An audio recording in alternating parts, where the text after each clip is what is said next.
کل جو آپ نے ایک جواب دیا تھا اس کے حوالے سے، کل ایک سوال کے جو آپ نے جواب دیا تھا اس کو ایکسپلین کر دیں. آپ نے رمضان کے حوالے سے فرمایا تھا کہ اگر پوری کمیونٹی کا کوئی مسئلہ درپیش ہو تو وہ آپس کی رضامندی سے پورا رمضان کا مہینہ شفٹ کر سکتے ہیں. اس کے لیے آپ نے قرآن کا حوالہ بھی دیا تھا. میں کوئی عالم نہیں ہوں، مگر جہاں تک یاد ہے اس آیت میں لکھا ہے کہ تم میں سے اگر کوئی بیمار ہو یا سفر میں ہو تو گنتی کے چند دن بعد میں پورے کر لیں. زور گنتی پر ہے نہ کہ پورے رمضان پر. وضاحت فرما. یہ سوال مجھ سے جو کیا گیا تھا اس کا میں نے جواب دیا تھا. وہ سوال یہ تھا کہ بعض ایسے علاقے ہیں جن میں لوگوں کے لیے روزے کا تحمل ناممکن ہو جاتا ہے، یعنی اتنا لمبا ہو جاتا ہے کہ لوگوں کے لیے اس کا تحمل ممکن نہیں رہتا. ایسی صورت بارہا پیدا ہو جاتی ہے. آپ دیکھیے ہمارے ہاں پچھلے سال رمضان میں کراچی میں 13 سے زیادہ لوگ ایک ہی دن میں رخصت ہو گئے تھے دنیا سے. روزہ رکھا ہوا تو انہوں نے، گرمی بہت شدید بڑھ گئی، غیر معمولی. اچھا، یہ جو موسم کی تبدیلیاں ہوتی ہیں یہ بھی اصل میں ہر علاقے پر اس کے لحاظ سے اثر انداز ہوتی ہیں. یعنی ہم جن ملکوں میں رہتے ہیں اس میں ہو سکتا ہے ہم زیادہ گرمی برداشت کر رہے ہیں.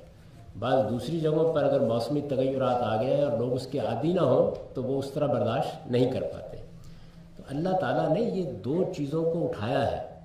قرآن کا طریقہ یہ ہے کہ وہ جب بھی کوئی حکم بیان کرتا ہے تو وہ کبھی اس کو جنرلائز کر کے نہیں بیان کرتا، بلکہ کوئی ایک مثالی چیز اٹھا لیتا ہے. میں اس کو آپ کو سمجھانے کے لیے بتاتا ہوں. مثلا یہ دیکھیے کہ قرآن مجید کے الفاظ یہ ہے کہ انما الخمر والمیسر رجس من عمل الشیطان. شراب کے بارے میں کہا ہے کہ یہ ایک گندا شیطانی کام ہے، اس سے اپنے آپ کو بچاؤ، یہ تمہاری عقل کو معطل کر دے گا. اب اس میں جو لفظ استعمال ہوا ہے وہ کیا لفظ ہے؟ خمر. خمر انگور کی شراب کو کہتے ہیں. تو یہ سوال پیدا ہوتا ہے، علمی سوال، کہ کیا قرآن مجید صرف انگور کی شراب پر گفتگو کر رہا ہے؟ یعنی مقصود کیا ہے؟ نشہ مقصود ہے. بالکل یہی صورتحال قرآن کی اس آیت میں بھی ہے. یعنی دو چیزوں کو مثال کے طور پر اٹھا لیا ہے، اور یہ تمام الہامی صاحب کا اسلوب ہے کہ من کانا مریضاً او فی سفر. ظاہر ہے کہ جہاں گفتگو ہو رہی ہے وہاں جو بڑی چیز پیش آ سکتی ہے وہ یہی ہے کہ کوئی آدمی بیمار ہو گیا یا یہ ہے کہ وہ مسافر ہے.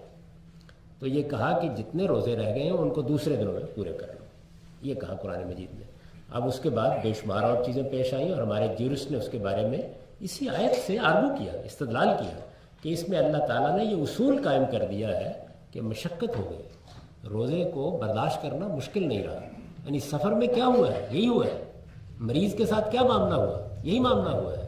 تو اس کو انہوں نے سامنے رکھ کر مثال کے طور پر یہ بتایا کہ اگر کوئی عورت اپنے بچے کو دودھ پلاتی، 2 سال تک کم و بیش خواتین دودھ پلاتی تھی، تو وہ پورے رمضان کو مؤخر کر لیں. یہ آج سے 12 صدی پہلے وہ بتا چکے.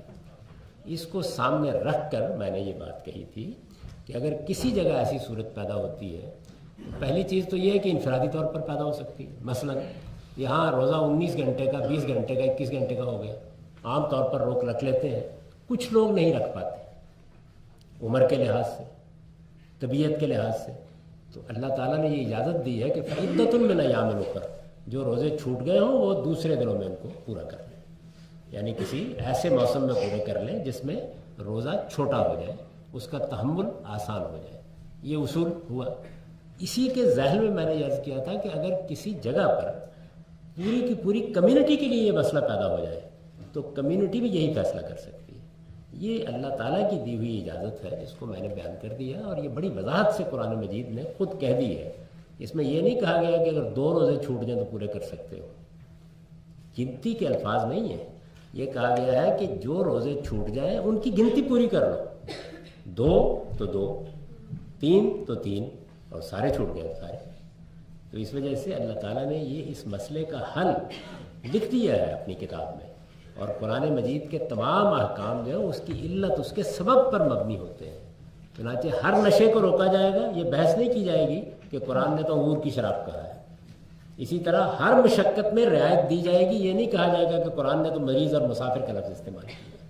وہ مشقت ایک حاملہ عورت کو پیش آ سکتی ہے، وہ ایک دودھ پلانے والی عورت کو پیش آ سکتی ہے، وہ کسی بوڑھے آدمی کو پیش آ سکتی ہے، وہ کسی آئل فیلڈ میں مشقت کرنے والے ایک مزدور کو پیش آ سکتی ہے. کوئی بھی مشقت پیش آ جائے، وہ پوری کمیونٹی کو پیش آ جائے، وہ ایک فرد کو پیش آ جائے، خدا تعالیٰ نے خود فرما دیا ہے کہ فعدۃ من ایام اخر، آپ روزوں کو دوسری جگہ شفٹ کریں۔ یہ اللہ تعالیٰ کے الفاظ ہیں جن کو میں نے کہا۔ تو حاضرہ کریم قرآن مجید کی اس بات کو سمجھیے، قرآن مجید صرف مریض اور مسافر کو رعایت نہیں دے رہا، وہ بطور مثال بیان کر رہا ہے کہ یہ وجہ ہے اس کی کہ اس کو آپ منتقل کر سکتے ہیں۔